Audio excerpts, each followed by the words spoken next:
Subscribe now and press the bell icon. Never miss an update.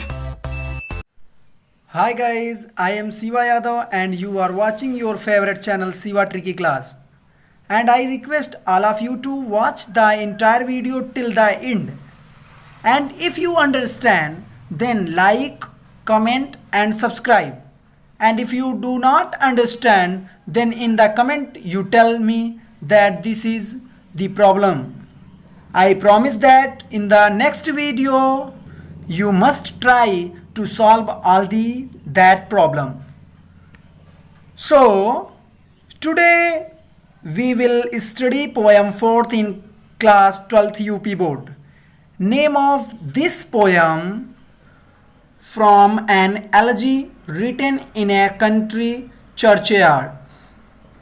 And this famous poem was written by Thomas Gray, and his life spent was from 1716 to 1771.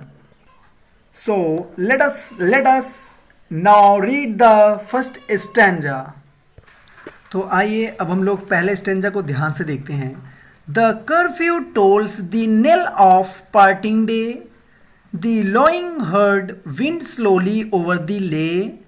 The plowman homewards plows his weary way and leaves the world to darkness and to me. यानी कि जो poet हैं उन्होंने कहा, पहले meaning देखते हैं. Curfew माने जो गिरजाघर की घंटियां होती हैं. टोल्स माने जब धीमे धीमे गति से बजते हैं या मंद गति से बजना. दिनल माने होता है घंटी की जो आवाज होती है. ऑफ माने के. पार्टिंग डे माने समाप्त होते दिन के बारे में बताती है. यानी कि जो पोएट हैं वो सीधे तौर से कहते हैं कि जब गिरजा घर की घंटी धीरे धीरे बजती है, the curfew tolls the knell of parting day, यानी कि जो गिरजा घर की घंटी है जब वह धीरे धीरे बजती है तो क्या होता है, नेल ऑफ पार्टिंग डेज, जो गुजरते हुए दिन की सूचना दे रही है. यानी कि जो जब गिरजा घर की घंटी धीरे धीरे बजती है जो गुजरते हुए दिन की सूचना दे रही है. दी लोइंग हर्ट्स, यानी कि लोइंग माने होता है रांबते हुए, हर्ट्स माने पशु जो झुंड में पशु होते हैं. विंड स्लोली माने धीरे धीरे चलते हैं या चलना. ओवर दी ले यानी कि घास का मैदान. यानी पोएट कह रहे हैं कि जो रांबते हुए पशु हैं वह धीरे धीरे घास के मैदान से जा रहे हैं. दी प्लाउमैन यानी कि जो हलवाहा होता है, जो हलवाहा या किसान होता है. होमवर्ड घर की तरफ. प्लाउड माने धीरे धीरे. हिज अपने. वेरी वे माने थके हुए.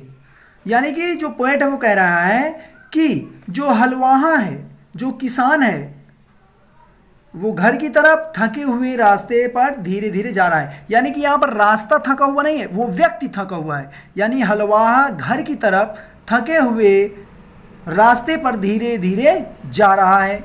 एंड और लिव्स माने छोड़ रहा है. द वर्ल्ड माने संसार को. टू डार्कनेस माने अंधकार में. एंड माने और. टू मी माने मुझे. यानी कि संसार को छोड़ दे रहा है अंधकार में और मुझे, मतलब मैं अकेले इस अंधकार में बच गया. एक बार पूरा देखते हैं. जो गिरजाघर की घंटी धीरे धीरे मंद गति से बजती है तो वह दिन के समाप्त होने की सूचना दे रही है. जब दिन समाप्त होने लगता है तो जो खेतों में जो पशु होते हैं वो जब पूरा दिन चरते हैं उसके बाद जब थक जाते हैं तो वो धीरे धीरे अपने घर की ओर आ जाते हैं. जो किसान होता है पूरा दिन किसानी करने के बाद वह जो है अपने घर की तरफ थके हुए आता है. और जो संसार है वो पूरे जो संसार को जो है छोड़ देता है अंधकार में और मुझे भी. दूसरा स्टेंजा देखते हैं. बीनीथ दोज रग्ड इल्म्स दैट एव ट्रीज सेड. यानी कि वो कहता है बीनीथ माने नीचे, रग्ड माने भद्दे, इल्म्स माने चिरावील के पौधे या पेड़, दैट की, एव ट्रीज माने सदाबहार वृक्ष, सेड माने छाया में. यानी कि वो कहते हैं उन भद्दे चिरावील वृक्षों के नीचे, उन भद्दे चिरावील वृक्षों के नीचे, दैट, अब उसके आगे देखते हैं, दैट यू ट्रेसेड, यानी उन भद्दे वृक्षों के नीचे सदाबहार वृक्षों की छाया में, सेड माने छाया में, उन भद्दे वृक्षों के नीचे और सदाबहार वृक्षों की छाया में, वेयर जहाँ, heaves the turf in many a mouldering heap, where माने जहाँ, हिव्स माने उगती हैं, उगना, ट्रफ माने घास, इन मैनी अ माउंडरिंग माने नष्ट होती, हीप माने कब्रों में, यानी कि इसका मतलब ये होगा जहां पर नष्ट होती कब्रों में घासें उग रही हैं, जहां पर नष्ट होती घासों में कब्रें उग रही हैं। Each in his narrow cell forever laid, each माने प्रत्येक, इन हिज माने अपने, नैरो माने संकीर्ण या सकरा जो कह सकते हैं, सेल माने यहां पर जो गड्ढे होते हैं उसके लिए बताया गया है, फॉर एवर लेड, एवर माने हमेशा के लिए, लेड माने लेटे हुए हैं, यानी कि जो प्रत्येक व्यक्ति हैं, प्रत्येक व्यक्ति अपने कब्रों में हमेशा के लिए लेटा हुआ है। The rude forefathers of the hamlet sleep, यानी कि इसमें जो सोने वाले लोग थे साधारण पूर्वज हैं उस छोटे से हैमलेट गांव के। एक बार इसको पूरा देखते हैं इस स्टेंजा को, यानी कि उन भद्दे वृक्षों के नीचे सदाबहार वृक्षों की छाया में, जहां पर नष्ट होती कब्रों में घासें उग रही हैं, प्रत्येक व्यक्ति अपने कब्रों में हमेशा के लिए लेटा हुआ है और उसमें सोने वाले जो अधिकतर व्यक्ति साधारण पूर्वज हैं उस छोटे से हैमलेट गांव के। यानी कि भाई इसमें ये बताया गया है कि जहाँ पर लोग मृत्यु हो जाती है, एक कब्र बनती है, कब्र में जो है जब पक्की कब्र नहीं बनती है तो मिट्टी की रहती है, तो उसमें पेड़ पौधे, ये छोटे छोटे पौधे बहुत सारे उगाते हैं और उस कब्र के नीचे जो लोग लेटे रहते हैं वो हमेशा के लिए सोते हैं। हाँ, और उसमें जो सो रहे हैं, जो पोएट है वो बता रहे हैं एक हेमलेट गांव के लोग जो है पूर्वज वहीं पर यानी कि अंदर हैं। ठीक है, अब next stanza, the breezy call of incense breathing morn, यानी कि जो पोएट हैं वो क्या कह रहे हैं कि द ब्रेजी कॉल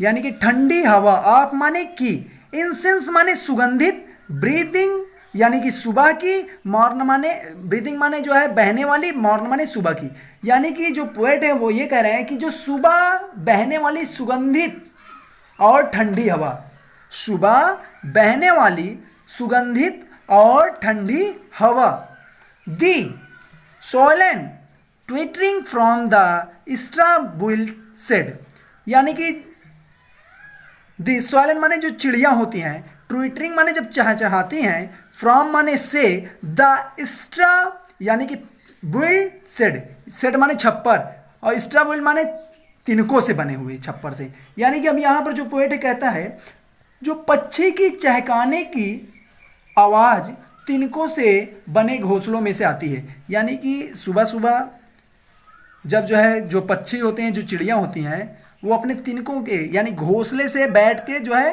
क्या करती हैं, चहचहाती हैं। उसके बाद दी कॉक्स सिल क्लेरियन और ए इकोइंग हॉर्न ऑन, अब ये क्या कर रहा है, जो मुर्गा होता है, जो मुर्गे होते हैं ना, सिल क्लेरियन यानी कि जो मुर्गे की तीखी आवाज़, जो मुर्गे की तीखी आवाज़ होती है, और माने या, दी इकोइंग हॉर्न यानी कि जो इकोइंग माने होती है प्रतिध्वनि, और माने शिकारी की, और जो शिकारी के जो है भोंपों की आवाज़ या उसकी जो हॉर्न होती है उसकी प्रतिध्वनि है। नो मोर सेल राउज, यानी कि नो मोर सेल राउज माने ठाना है। हाँ, ये सारी चीज़ें भी, them from their lovely bed, यानी कि जो पोएट है वो ये कह रहा है कि जब सुबह बहने वाली सुगंधित और ठंडी हवा, पक्षी की चहचहाने की आवाज़ तिनकों से बने घोंसलों में से, और मुर्गे की तीखी आवाज़ या शिकारी की भोंपों की आवाज़, नो मोर सेल राउज, ये सारी चीज़ें व्यक्ति को बिस्तर छोड़ने के लिए होती हैं कि नहीं होती हैं। अगर सुबह सुबह जो है कोई चिड़िया चहचहाती है तो बोलते हो हाँ सुबह हो गई, ये सारी चीज़ें होती हैं। अब राउज माने जगाना, ये सारी चीज़ें भी them from their lovely bed, उन सभी चीज़ों को नहीं जगा सकती।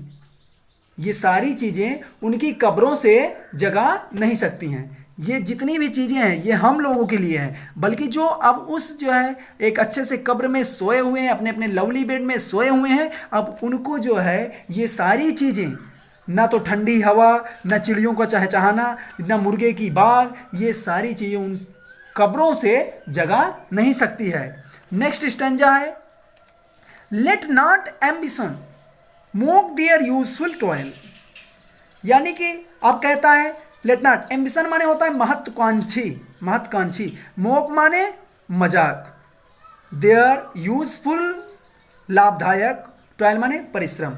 यानी कि महत्वाकांक्षी व्यक्तियों को मजाक नहीं उड़ाना चाहिए, महत्वाकांक्षी व्यक्तियों का मजाक नहीं उड़ाना चाहिए। यहाँ तक महत्वाकांक्षी व्यक्तियों का मजाक नहीं उड़ाना चाहिए। देयर यूजफुल टॉयल, उनके लाभदायक परिश्रम का। देयर होमली जॉयस, यानी कि उनके, होमली माने घरेलू, जॉयस माने आनंद का, उनके घरेलू आनंद का। एंड और डिस्टाइन माने भाग्य, ऑब्सक्योर माने अस्पष्ट भाग्य का। यानी कि अब यहाँ पर हम कह सकते हैं उनके घरेलू या आनंद का और उनके अस्पष्ट भाग्य का।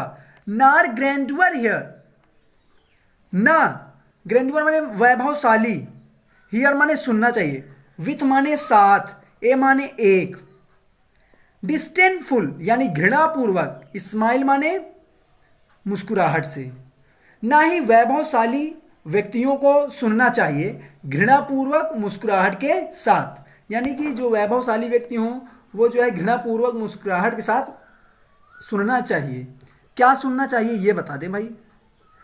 The short and simple annals of the poor, the short यानी छोटे, एंड सिंपल एनाल्स यानी कि साधारण घटना, ऑफ द पुअर गरीबों की।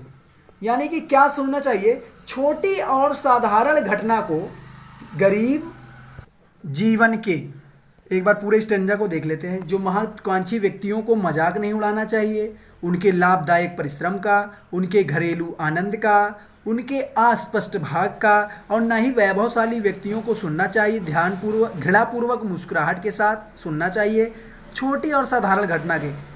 यानी कि हम छोटे लोग हैं तो हम छोटी छोटी बातों पे झगड़ेंगे, कम पैसों के लिए झगड़ेंगे, तो ये सारी चीज़ें, जो बड़ा व्यक्ति हो, वैभवशाली व्यक्ति हो, ये सारी चीज़ों को उसको सुनना ही नहीं चाहिए। और या तो सुने तो घृणापूर्वक मुस्कुराए ना, ये पोएट कहना चाहता है। अब लास्ट स्टेंजा देखते हैं। The boast of heraldry, the pomp of power, and all that beauty, all that wealth ever gave, await alike thee, inevitable hour, the paths of glory lead but the grave।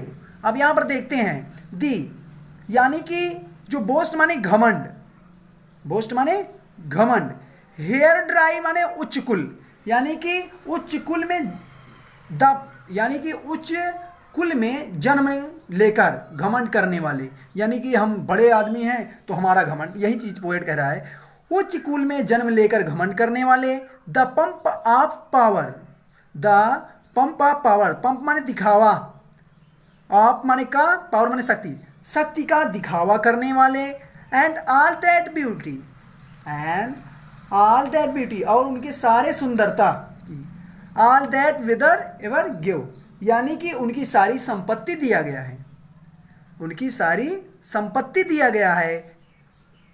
Await इंतजार, alike थी यानी कि इंतजार समय रूप, inevitable hours यानी कि ना टाला जाने वाला समय का, यानी कि इसका मतलब यह है कि समान रूप से इंतजार रहता है, समान रूप से इंतजार रहता है किसका, ना टाला जाने वाले समय का, यानी कि मृत्यु का। द पाथ ऑफ ग्लोरी, यानी कि जो एस का मार्ग है, हाँ, लेट बट टू ग्रेव, कब्र में ही जाता है। मतलब ये है कि इस पोएम का, इस स्टेंजा का मतलब ये हुआ कि मतलब गरीब और अमीर सभी को कब्र में ही रहना है। हम यहाँ आपस में बट जाते हैं, वह गरीब है तब भी वो कब्र के अंदर ही जाएगा, वो बहुत पैसे वाला धन्यवान है तब भी वह जो है कब्र में ही जाएगा। यानी कि जो भगवान होता है वह सभी को अंततः एक समान रूप से स्वीकार करता है। धन्यवाद मित्रों, आशा है कि ये चैप्टर जो है आप लोगों को बहुत अच्छी तरीके से समझ में आया होगा। तो आप लोगों से मेरा रिक्वेस्ट है कि आप मेरे चैनल को शिवा ट्रिकी क्लासेस को लाइक, सब्सक्राइब और शेयर जरूर करें और बेल आइकन का बटन जरूर दबाएं, जिससे जो है मेरे सारे वीडियोस आप तक सबसे पहले नोटिफिकेशन मिल जाएं। धन्यवाद।